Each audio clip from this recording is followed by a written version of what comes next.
The injustice to Dou E.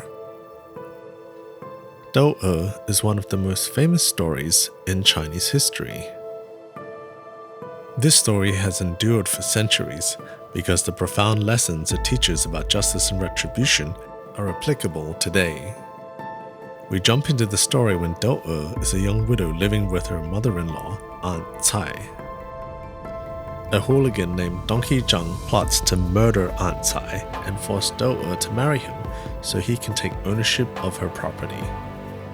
One day, Aunt Cai is sick and Dou E makes soup for her. Donkey Zhang puts poison in the soup. But Aunt Cai vomits and does not drink it. Donkey Zhang's father, not knowing that it was poison, drinks it and dies. Donkey Zhang frames a lawsuit against Dou E, accusing her of poisoning his father. Donkey Zhang bribes the governor, who uses torture to force Dou E to confess. Dou E refuses to confess to a crime she has not committed. Only when the governor is about to torture Aunt Cai does Dou E break. Dou E confesses to save her mother-in-law from suffering torture and is sentenced to death by beheading. As Dou E faces death at the execution ground, she asks for a long strip of white silk to be hung at the flagpole. She vows that 3 signs will prove her innocence. The first, her blood will fly up and stain the white silk instead of falling to the ground. The second, snow will fall despite it being June and cover her corpse.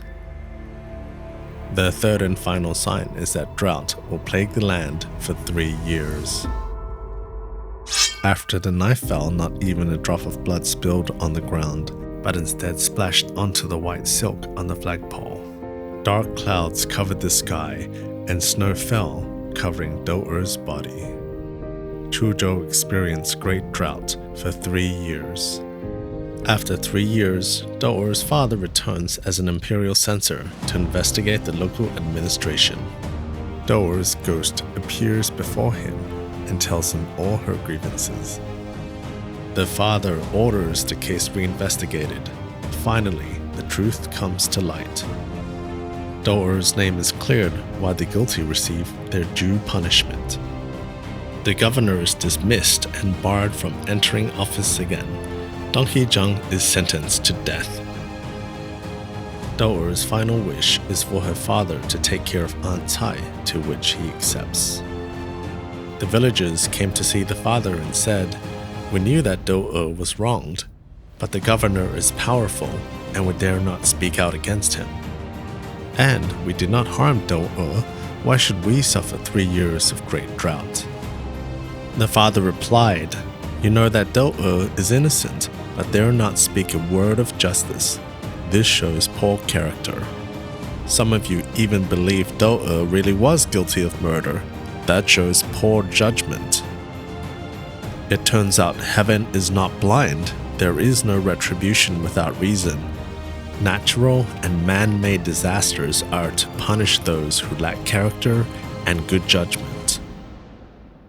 When people live in the world, they have to distinguish right from wrong, good from evil, uphold justice, and resist evil.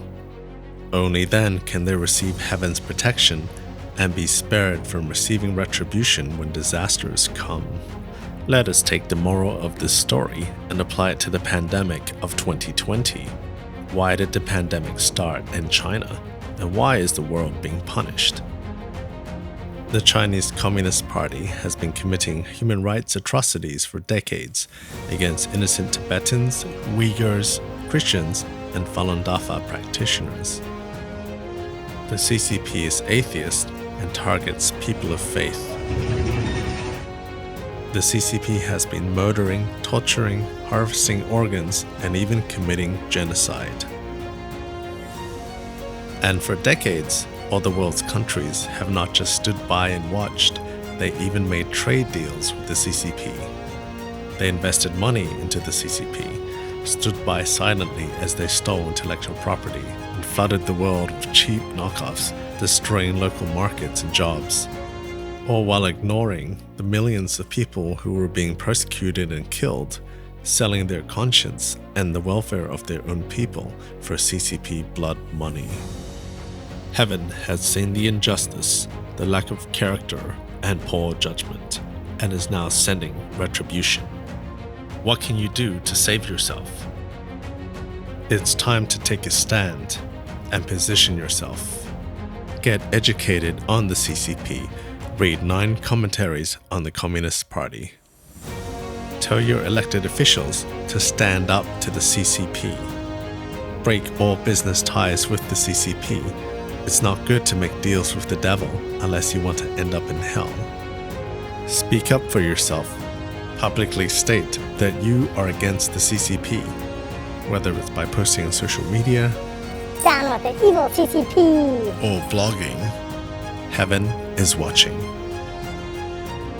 If you enjoyed this video, don't forget to subscribe so you won't miss out on more ancient wisdom.